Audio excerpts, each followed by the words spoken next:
नमस्कार। विज्ञान, प्रौद्योगिकी, आविष्कार और नवाचार से जुड़े देश के पसंदीदा कार्यक्रम ज्ञान विज्ञान में आपका स्वागत है। मैं राकेश अंदानिया एक बार फिर से हाजिर हूं एक नए अंक के साथ। आज आपको बताएंगे दवा के विकास में मददगार साबित होने वाली एक नई खोज के बारे में और साथ ही समझेंगे बेंगलुरु स्थित बेलंदूर झील में बनने वाले झागों के कारणों को। विज्ञान जगत की खबरों के साथ साथ याद करेंगे इतिहास में दर्ज महत्वपूर्ण वैज्ञानिक उपलब्धियों को भी। लेकिन सबसे पहले नजर डालते हैं इस अंक की सुर्खियों पर।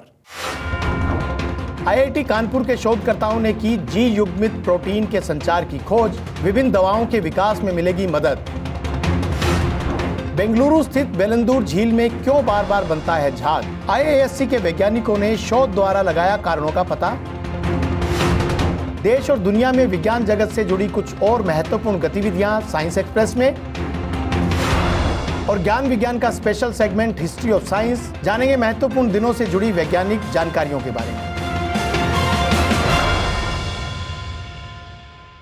और अब खबरें विस्तार से।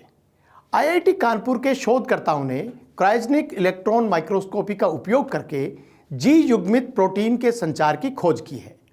इस शोध द्वारा दवाओं के दुष्प्रभाव को कम करके विभिन्न बीमारियों के लिए नई दवाओं के विकास में तो मदद मिलेगी ही, साथ ही हमारे शरीर की सेलुलर सिग्नलिंग के फंडामेंटल मैकेनिज्म को भी समझना आसान हो जाएगा। ज्यादा जानकारी के लिए पेश है ज्ञान विज्ञान की ये खास रिपोर्ट।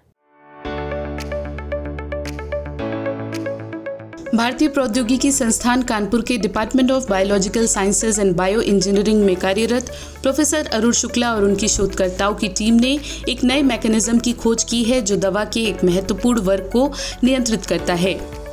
इसे जी युग्मित प्रोटीन रिसेप्टर के रूप में जाना जाता है।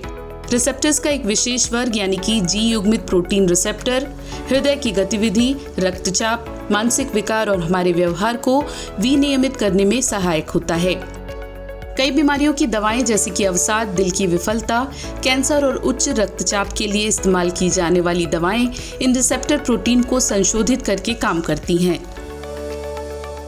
अभी जो लगभग आधी दवाएं जो मिलती हैं बाज़ार में बहुत सारे ह्यूमन डिजीज़ के लिए, उसमें से लगभग आधी दवाएं ये जी प्रोटीन कपल रिसेप्टर्स के थ्रू काम करती हैं। और हमारी लैब में ये जी प्रोटीन कपल रिसेप्टर्स को समझने के लिए रिसर्च हो रही है। ये रिसेप्टर्स कैसे काम कर सकते हैं, कैसे इसको हम समझ सकते हैं और कैसे इसके बेसिस पे हम और भी अच्छी दवाएं बना सकते हैं। दरअसल हमारे शरीर में कोशिकाएं एक झिल्ली से घिरी होती हैं जो एक विशेष प्रकार के प्रोटीन अणुओं को आश्रय देती हैं। इन्हें ही रिसेप्टर के रूप में जाना जाता है। ये रिसेप्टर्स हमारे शरीर के लिए विभिन्न रासायनिक और हार्मोन को महसूस करने के लिए महत्वपूर्ण हैं। वहीं जी प्रोटीन युग्मित रिसेप्टर्स यानी कि GPCR के कार्य को हमारे शरीर में प्रोटीन के एक अन्य फैमिली द्वारा नियंत्रित किया जाता है जिसे अरेस्टिन कहा जाता है। ये GPCR से जुड़ते हैं और उनके कार्य और शारीरिक प्रतिक्रियाओं को नियंत्रित करते हैं। आईआईटी कानपुर के शोधकर्ताओं ने अत्याधुनिक तकनीक क्रायोजेनिक इलेक्ट्रॉन माइक्रोस्कोपी यानी कि क्रायो EM का उपयोग करके GPCR और अरेस्टिन की क्रॉस टॉक को बहुत विस्तार से देखा। इसने टीम को एक नए मैकेनिज्म की खोज करने की अनुमति दी है जो हमारे शरीर में GPCR के कार्य को विनियमित करने के लिए जिम्मेदार हैं। अभी तक हमारे फील्ड में, इस रिसर्च फील्ड में ये क्लियर नहीं था, ये पता नहीं था कि बीटा अरेस्टिन्स GPCRs को कैसे रेगुलेट करते हैं, कैसे उनको सिग्नलिंग के लिए प्रोपेगेट करते हैं। अभी हम लोगों ने एक एटॉमिक रेजोल्यूशन का स्ट्रक्चर डिटरमाइन किया है बीटा अरेस्टिन प्रोटीन्स का, और ये स्ट्रक्चर्स हमने क्रायोजेनिक इलेक्ट्रॉन माइक्रोस्कोपी नाम के मेथड को यूज़ करते हुए किया है, जिससे हमें पता चला है कि बीटा अरेस्टिन्स ये जी प्रोटीन कपल रिसेप्टर्स से कैसे बाइंड करते हैं, G protein couple receptors beta arrestins को कैसे एक्टिवेट करते हैं, और इस मैकेनिज़्म के बेसिस पे इसको यूज़ करते हुए हमारी ये उम्मीद है कि आगे चल के हम बहुत सारी ह्यूमन डिजीज़ हैं उसके ऊपर हम कुछ और भी अच्छी तरह की दवाएं बना पाएंगे। इस खोज से शरीर में सेलुलर सिग्नलिंग के मूलभूत मैकेनिज्म को समझने में मदद मिलेगी और साथ ही विभिन्न बीमारियों के लिए उन्नत दवाओं की खोज की जा सकेगी। शोधकर्ता पशु मॉडल में अध्ययन सहित कई अंतर्राष्ट्रीय प्रयोगशालाओं के सहयोग से नई दवा की खोज की दिशा में भी काम कर रहे हैं। इस शोध को हाल ही में प्रतिष्ठित जर्नल मॉलिक्यूलर सेल में प्रकाशित किया गया है। बेंगलुरु स्थित बेलंदूर झील में पिछले कई वर्षों से बार बार झाग का बनना स्थानीय लोगों के लिए परेशानी का कारण तो है ही, वैज्ञानिकों के लिए भी चिंता का विषय रहा है।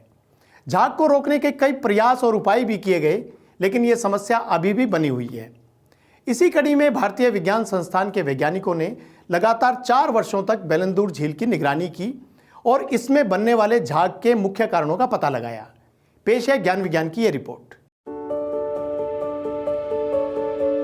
भारतीय विज्ञान संस्थान बेंगलुरु में सेंटर फॉर सस्टेनेबल टेक्नोलॉजी के शोधकर्ताओं ने बेंगलुरु स्थित बेलंदूर झील में बार बार उठने वाले झाग के कारणों का पता लगाया है। शोधकर्ताओं ने झाग के मुख्य 3 कारण बताए हैं, जिनमें से पहला है अनट्रीटेड यानी कि अनुपचारित सीवेज का झील में प्रवेश करना। चूंकि ये झील काफी बड़ी है, इसलिए सीवेज के प्रदूषित पानी को इसमें फैलने में 10 से 15 दिन लगते हैं। इस दौरान कार्बनिक पदार्थ का एक हिस्सा ऑक्सीजन की अनुपस्थिति में खराब हो जाता है और कीचड़ के रूप में झील की तली में बैठ जाता है। ये प्रक्रिया लगातार चलती रहती है, जिससे सीवेज के सर्फेक्टेंट विघटित नहीं होते और तली में जमा कीचड़ से मिलकर और गाढ़े हो जाते हैं। इस शोध के मुख्य शोधकर्ता HN चाणक्य इसकी तुलना पानी से भरी बाल्टी में डिटर्जेंट के भरे हुए स्कूप को डालने से करते हैं। वे कहते हैं ऐसा करने पर सही परिस्थिति आने पर बाल्टी में झाग निश्चित ही उठेगा। झाग बनने का दूसरा बड़ा कारण भारी वर्षा को बताया गया है। शोधकर्ताओं का मानना है कि पानी का तेज प्रवाह सर्फेक्टेंट से भरे कीचड़ को मथने का काम करता है। ये सर्फेक्टेंट को झील की तली में जमा कीचड़ से अलग कर पानी में वापस लाकर झाग बनने के लिए तैयार कर देता है। झील की गहराई में झाग की मात्रा कम होती है क्योंकि वहाँ बुलबुले नहीं होते, लेकिन बारिश के कारण जैसे जैसे झील का जल स्तर बढ़ता है, सर्फेक्टेंट की बढ़ती सांद्रता वाला अतिरिक्त पानी झील में 25 फीट की गहराई तक फैल जाता है, जिसमें हवा के बुलबुले फंस जाते हैं और झाग में बदल जाते हैं। इन 2 कारणों के अलावा शोधकर्ताओं का दावा है कि सस्पेंडेड पार्टिकल में मौजूद कुछ बैक्टीरिया भी झाग बनने का कारण हो सकते हैं, लेकिन इस प्रक्रिया को कुछ प्रयोगों द्वारा सिद्ध किया जाएगा। झाग निर्माण का अध्ययन करने के लिए शोधकर्ताओं ने झील से पानी के नमूने एकत्र किए, विभिन्न मापदंडों का विश्लेषण किया और वर्ष के अलग अलग समय में सर्फेक्टेंट की रासायनिक संरचना में परिवर्तन को ट्रैक करने के लिए एक लैब मॉडल को फिर से बनाया। साइंस ऑफ टोटल एनवायरनमेंट में प्रकाशित इस अध्ययन के आधार पर वैज्ञानिकों ने सुझाया है कि झील में अनुपचारित सीवेज के प्रवेश को रोकना होगा, जिससे सर्फेक्टेंट और कीचड़ के निर्माण को रोका जा सके।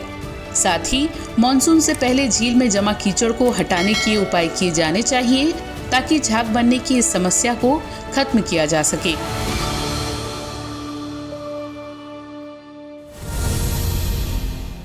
और अब नजर डालते हैं विज्ञान जगत की कुछ और ताजा गतिविधियों पर ज्ञान विज्ञान के सेगमेंट साइंस एक्सप्रेस में। श्वसन के पैटर्न को पहचानने के लिए विकसित की गई एक नॉन इन्वेसिव विधि गैस्ट्राइटिस और गैस्ट्रोओसोफेगल रिफ्लेक्स रोग जैसी विभिन्न गैस्ट्रिक विकारों के निदान और वर्गीकरण में मदद कर सकती है। वर्तमान में पेप्टिक अल्सर एक महत्वपूर्ण चिकित्सीय समस्या है, जिस पर पूरी दुनिया में विशेष ध्यान दिया गया है। इस बीमारी के लिए हेलिकोबैक्टर जीवाणु संक्रमण को सबसे महत्वपूर्ण जोखिम कारक माना जाता है। पारंपरिक पीड़ादायक और इन्वेसिव एंडोस्कोपी प्रक्रिया पेप्टिक अल्सर की शुरुआती पहचान के लिए पर्याप्त नहीं है।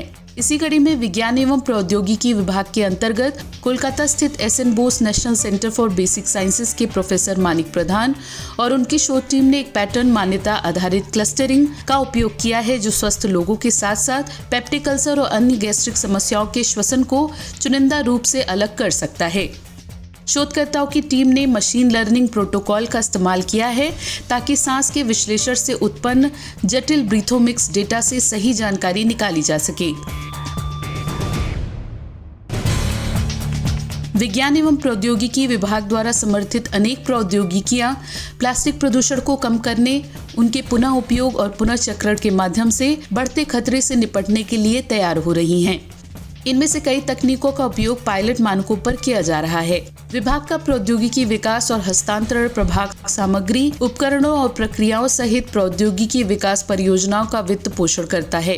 Institute of chemical technology Mumbai के प्रोफेसर अनिरुद्ध बी पंडित ने ICT पॉली ऊर्जा नाम की एक प्रक्रिया विकसित की है जो विभिन्न प्रकार के पॉली ओलेफिनिक प्लास्टिक कचरे के कैटालिटिक थर्मो लिक्विफैक्शन के लिए स्वदेशी रूप से विकसित patented CU at titanium dioxide उत्प्रेरक का उपयोग करती है और 30 मिनट में HC ऑयल 300 C में परिवर्तित कर देती है।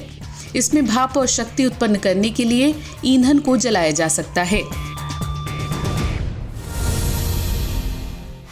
इतिहास के पन्नों में दर्ज वैज्ञानिक उपलब्धियों को जानने के लिए आइए देखते हैं ज्ञान विज्ञान का special segment history of science.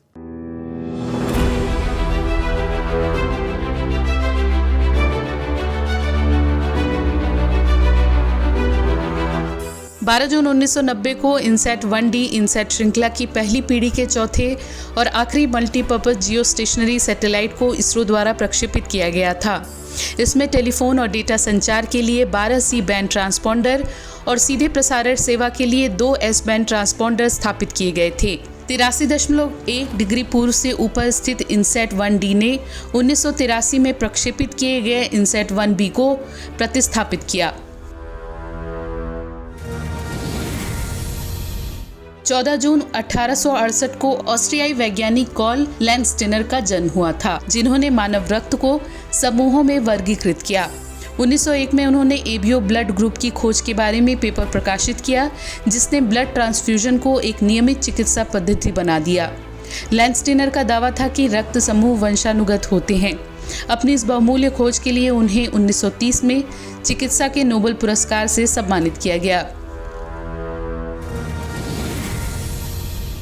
15 जून 1752 को बेंजामिन फ्रैंकलिन ने प्रसिद्ध पतंग प्रयोग को सफलतापूर्वक पूरा किया, जिसने लाइटनिंग रॉड का आविष्कार किया। एक दिन तूफान आया हुआ था और फ्रैंकलिन पतंग उड़ाने के लिए मैदान में चले गए। वहां रेशम के धागे के जरिए बिजली चाबी तक पहुंच गई और वे इससे लाइटनिंग और इलेक्ट्रिसिटी के बीच के संबंध को प्रदर्शित कर सके।